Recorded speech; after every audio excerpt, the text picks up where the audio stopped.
আসসালামাইকুম বন্ধুরা, তোমরা কেমন আছো? আশা করছি ভালো আছো, সুস্থ আছো। আজকের আমি মুরগির গিলেমেটে নিয়েছি এখানে। আজকের আলু দিয়ে মুরগির গিলেমেটে রান্না করব। আমি মুরগির গিলেমেটেগুলো ভালো করে ধুয়ে পরিষ্কার করে নিয়েছি। আপনার রেসিপিটা দেখুন, আশা করছি ভালো লাগবে। গ্যাসেতে কড়াই বসিয়ে দিয়েছি, কড়া গরম হয়ে গেছে, দিয়ে দিচ্ছি তেল। তেল গরম হয়ে গেছে, দিয়ে দিচ্ছি পেঁয়াজ কুচি। পেঁয়াজগুলো এবার লাল করে সব ভেজে নেব। পেঁয়াজটা আমি লাল করে ভেজে নিয়েছি। এখন দিয়ে দেবো আদা রসুন বাটা।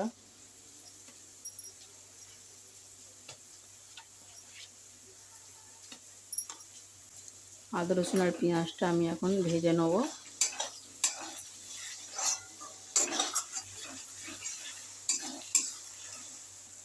পেঁয়াজ আর আদা রসুন আমি ভাজা করে নিয়েছি। এখন দিয়ে দিচ্ছি হলুদ গুঁড়ো, হাফ চামচ দিয়ে দিচ্ছি। সামান্য পরিমাণ একটু জল দিয়ে দেবো, মেটে নেবো, নাহলে মশলাটা তলায় ধরে যাবে। দিয়ে দিচ্ছি এখন গুঁড়ো লঙ্কা আর হাফ চামচ দিয়ে দিচ্ছি। 1 চামচ জিরে মরিচের গুঁড়ো, 1 চামচ ধনে গুঁড়ো, কাশ্মীরি লঙ্কা 1 চামচ। সামান্য একটু জল দিয়ে আবার মশলাটা কষিয়ে নেব।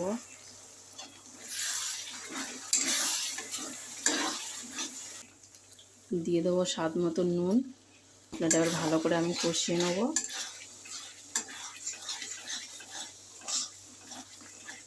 মশলাটা আমি ভালো করে কষিয়ে নিয়েছি। মশলার কাঁচা গন্ধ চলে গেছে, মশলা থেকে তেলও ছেড়ে দিয়েছে। এখন গিলেগুলো সব দিয়ে দিচ্ছি মশলার সাথে। এবারে আমি কষিয়ে নেবো ভালো করে।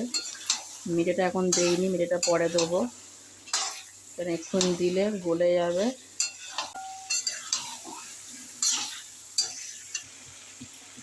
আমি অনেকটাই কষিয়ে নিয়েছি।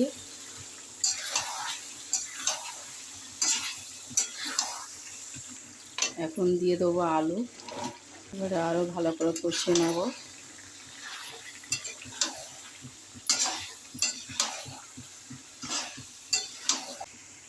আলু দিয়ে ভালো করে কষিয়ে নিয়েছি, দিয়ে দিচ্ছি এখন মেটে। আবার ভালো করে কষিয়ে নেব।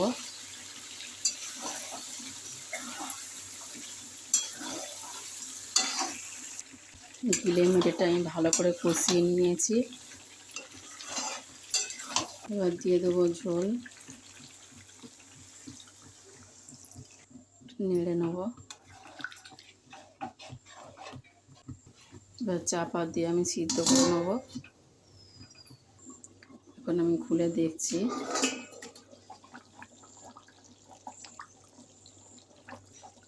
আলু আমার গলে গেছে। সামান্য পরিমাণ চিকেন মশলা দিয়ে দেবো।